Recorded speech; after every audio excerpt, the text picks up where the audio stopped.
İntihar halları var. Zərərli vərdişlərə aludəçilik var. Dərsdən qaçmalar var. Dərsdən yayınmalar var.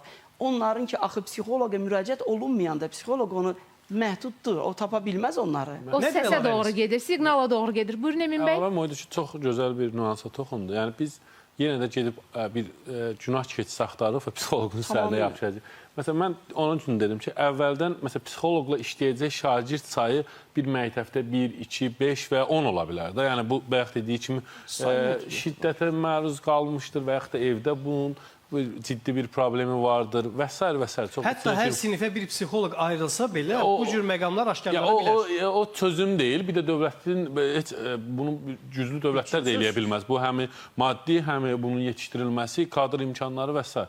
Burada məsələ bu dediyimiz yəni qaydalara gəlib. Əgər bu uşaq saç çəkəcəksə, bunun bayaq deyək norması nədir? Bu saç çəkmə, indi bunu mən deyə bilmərəm də, normallaşdıran şəxslər hüquqşünaslardır. Psixoloqlar, sosioloqlar müəyyən etməlidir ki, məsələn, bu yaşda bu saç çəkməyi normal hadisədir. Siz buna başa salsınız ki, saç çəkmək olmaz, olsan sənə, məsəl üçün, anan 5 gün şirniyyat yeməyə icazə verməyəcək. Bu artıq bilir ki, saç çəkməyin, məsəl üçün, cəzası dırnaq arası.